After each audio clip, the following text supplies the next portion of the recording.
ಪಂಚಾಯಿತಿಗೆ ಅಗೌರವ ತೋರಿದ ಪಿಡಿಒ ಮಾಧವಿ ವಿಜಯನಗರ ಜಿಲ್ಲೆ ಕೊಟ್ಟೂರು ತಾಲೂಕಿನ ಚಿರ್ಬಿ ಗ್ರಾಮ ಪಂಚಾಯಿತಿಯಲ್ಲಿ ದಿನಾಂಕ 27/6/2026ರಂದು ನಡೆದ ಶ್ರೀ ಕೆಂಪೇಗೌಡ ಜಯಂತಿ ಮಾಡದೆ ಅವರಿಗೆ ಅಗೌರವ ತೋರಿರುವುದು ತಡವಾಗಿ ಬೆಳಕಿಗೆ ಬಂದಿದೆ ಎಂದು ಗ್ರಾಮ ಪಂಚಾಯಿತಿ ಮಾಜಿ ಉಪಾಧ್ಯಕ್ಷ ಮತ್ತು ಪ್ರಕಾಶ್ ವಕೀಲರು ಮತ್ತಿತರರು ಆಕ್ರೋಶ ವ್ಯಕ್ತಪಡಿಸಿದ್ದಾರೆ.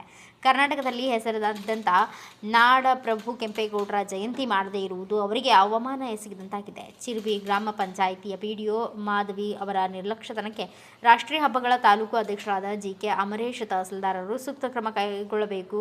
ಇಲ್ಲದಿದ್ದರೆ ಇಂತಹ ಬೇಜವಾಬ್ದಾರಿ ಸರ್ಕಾರಿ ಅಧಿಕಾರಿಗಳು ಮುಂದುವರಿಯುತ್ತಾರೆ, ಅದನ್ನು ತಪ್ಪಿಸಬೇಕು ಎಂದು ಚಿರ್ಬಿ ಗ್ರಾಮದ ಸಾರ್ವಜನಿಕರು ಒತ್ತಾಯವಾಗಿದೆ. Bureau report RH Kotresh, Kishkindha TV, ಕೊಟ್ಟೂರು.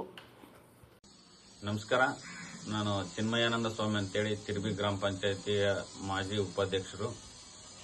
ಈ ದಿನ ನಾನು ತಮ್ಮ ಗಮನಕ್ಕೆ ತರ ಬಯಸೋ ವಿಷಯ ಏನಂದ್ರೆ, ಕೆಂಪೇಗೌಡರ ಜಯಂತಿ ದಿನಾಚರಣೆ ದಿನಾಂಕ 27/6/2026 ಶನಿವಾರ ಗ್ರಾಮ ಪಂಚಾಯಿತಿಯಲ್ಲಿ ಆಚರಣೆ ಮಾಡಬೇಕಾಗಿತ್ತು.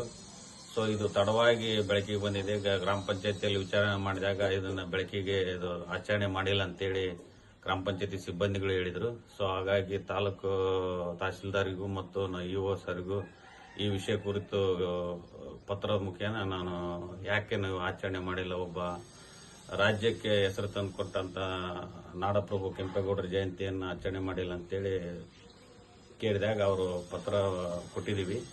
ಸೊ ಇದ್ರ ಕುರಿತು ಸಂಬಂಧಪಟ್ಟ ಇಲಾಖೆಯವರು ಮತ್ತು ಘನ ಸರ್ಕಾರ ಎಲ್ಲಾ ದಿನ ಅದು ಕನ್ನಡ ಮತ್ತು ಸಂಸ್ಕೃತಿ ಇಲಾಖೆ ಜಂಟಿ ನಿರ್ದೇಶಕರ ಆದೇಶ ಇದ್ರೂ ಸತಿಗೂ, ತಹಸೀಲ್ದಾರ್ ಆದೇಶ ಇದ್ರೂ ಸತಿಗೂ ಮಾನ್ಯ PDO ಮೇಡಮ್ ಅವರು ಇದನ್ನ ನಿರ್ಲಕ್ಷ್ಯ ತೋರಿ ಕೆಂಪೇಗೌಡರಿಗೆ ಅಪಮಾನ ಮಾಡಿದ್ದಾರೆ. ಹಂಗಾಗಿ ಇದ್ರ ಕುರಿತು ಘನ ಸರ್ಕಾರ ಮತ್ತು ಸಂಬಂಧಪಟ್ಟ ತಹಸೀಲ್ದಾರ್ ಅಥವಾ EO ಆಗಿರ್ಬೋದು, DC ಅಥವಾ CO ಅವರು ಇದಕ್ಕೆ ಸೂಕ್ತ ಕ್ರಮವನ್ನು ಜರುಗಿಸಬೇಕಂತೇಳಿ ಈ ಮೂಲಕ ನಾನು ಮನವಿ ಮಾಡಿಕೊಳ್ತೀನಿ. ನಮಸ್ಕಾರ.